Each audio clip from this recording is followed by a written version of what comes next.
Welcome to the MyMoto YouTube channel, and today we are going to do a short video on how to fit the AGV Insyde Intercom system into the new AGV K7 helmet.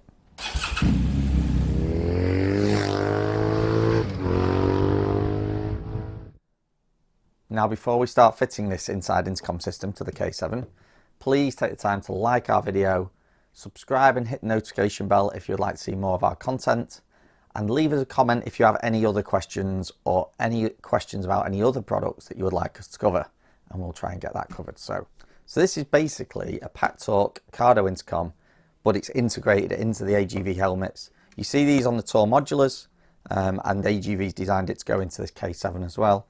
When you look at the different specs through the Cardo range, so you can have a look through it, all the different specs, this is basically a Pack-Talk, with the only differences being it has Cardo's 40mm speakers rather than JBL's, and it is IP65 rated. So the next thing I need to do is unpack this Insyde intercom, and we need to strip down the internals of this helmet to fit it. So with AGV's Insyde intercom, it is broken into four main parts.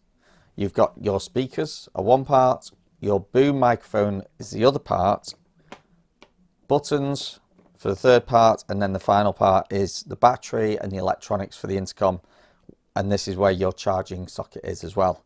And these all build into the helmet, so once it's all done, it's pretty much seamless and hard to kind of even tell. Other than the buttons themselves, you'd be hard pushed to tell that it was even installed. So what we're going to do now, we need to take out the cheek pads out of this helmet, and we'll start installing the two speakers and the microphone and buttons.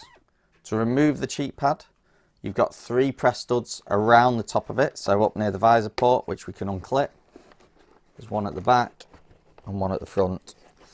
Once we've got those unclipped on those press studs, we're going to push the chin strap through the hole in the cheek pad. So that's going to come through there. Then just pull down on the leading edge here until that unclips from a clip that's just behind the trim. Once you've unclipped that, you can slide it forward and it comes out like that. So this is our cheek pad. You can see on the back here we've got the three press studs. You've got the clip here which holds it into the trim, and then this is what slots in at the back to hold it in there. So there's one cheek pad out. We'll do the same with the other. So we're going to undo the three press studs, 1, 2, 3.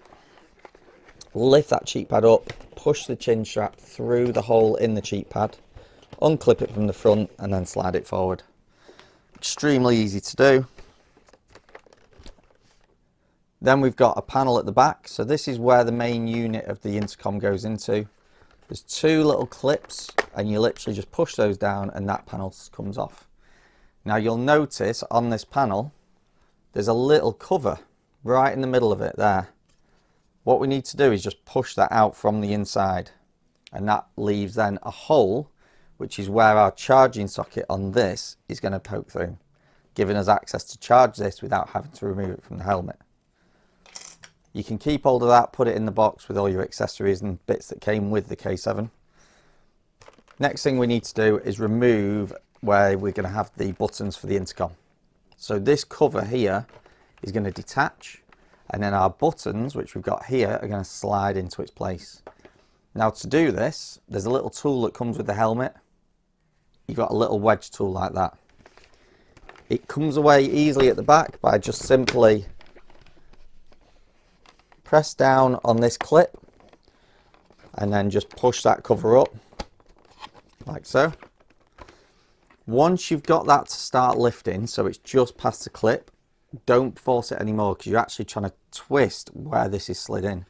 You need to go to the front edge of it, push this in, that unclips it, that cover comes away, and then we can take these switches.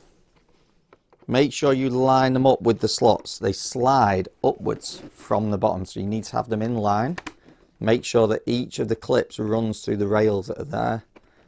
Push that up until you hear a clip, and you'll see there the latch has now gone over the top of that to hold that into place.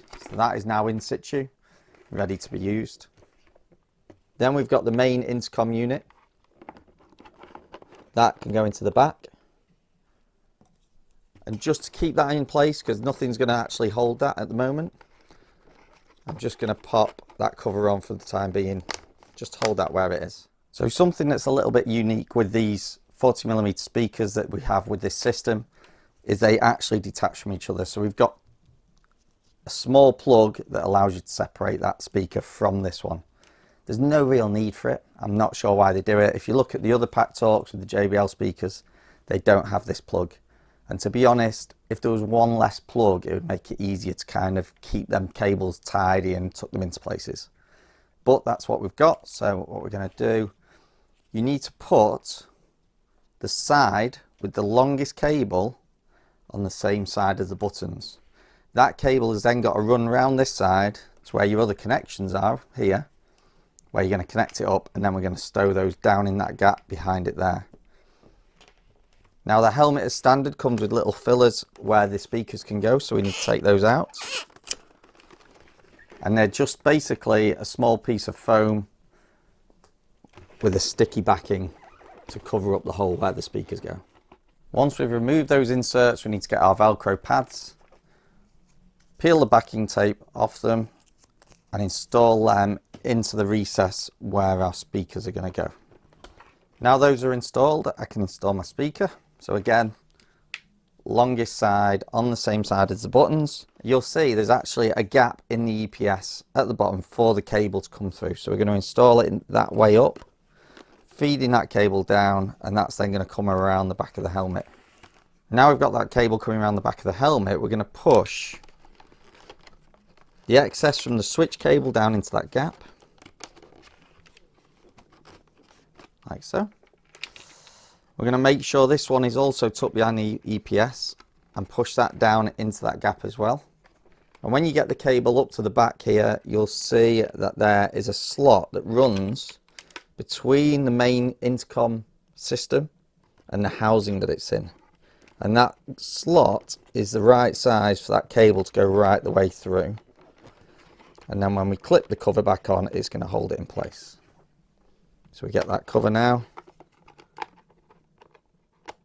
Clip that in place, and that is now holding that cable tucked away behind that, nice and clean and tidy. We're going to get our other speaker now, pop that into this side, same again, cable coming downwards so it's coming through this slot in the EPS, and then we can connect those two together. We can also connect the 3.2mm audio jack into that connection. Make sure all these plugs are pushed tight, make sure there's no gaps. You can see a visible gap between the plugs. You've not got them connected correctly.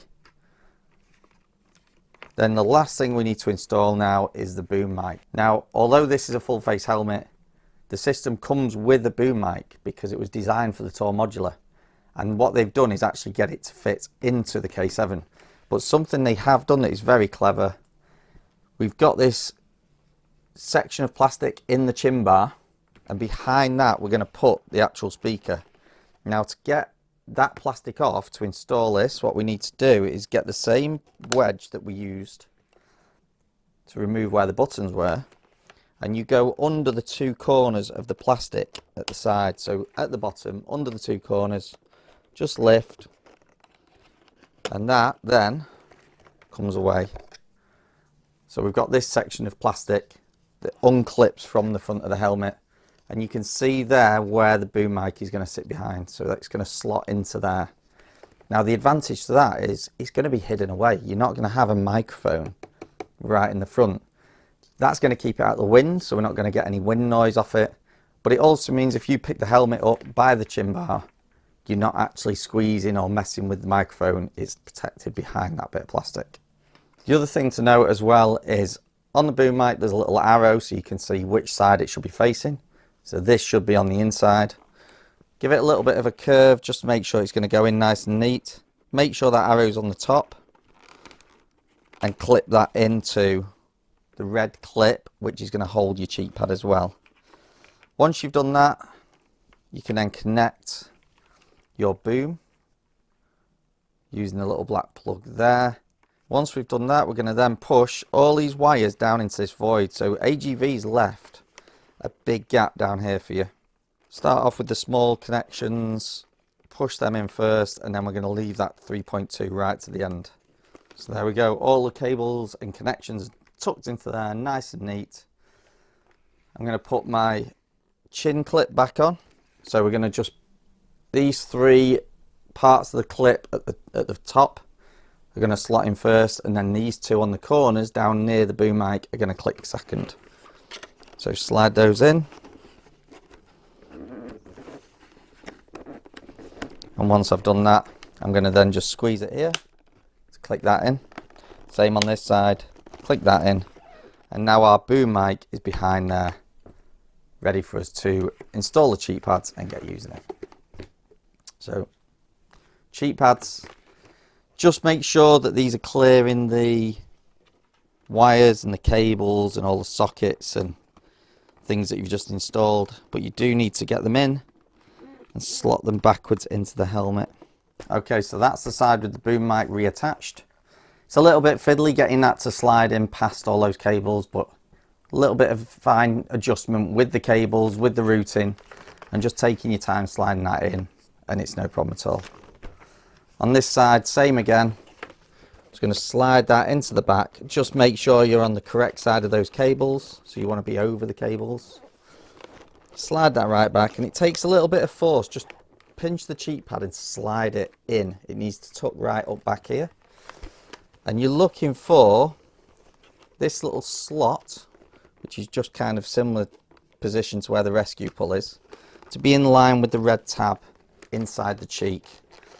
That's where it's going to clip onto. So once you've done that, slide it in, clip it onto there, pass the chin strap back through it. So pass that through the hole in the cheek pad. Don't worry if it does like that. If the cheek pad pops back out, it's quite easy to just click it back in again. So pass that through there. Let's click that back in. Whenever you put a chin strap back through a cheek pad, just give it a little pull and make sure that it's the right way round. We've not got a twist on it, and the little soft cover is pulled through enough, because if that's trapped behind the cheek pad, it will push the cheek pad out and it will cause the fit to change. It won't be quite right, or it might mean that the cheek pad doesn't clip in properly at all. So we've got 3 press studs at the top. 1, 2, 3. That's it, rebuilt. We've got our intercom system in here. We've got the buttons working on this side. We've got the boom mic in the front. That's all been clipped away. So that's in there. And that's it.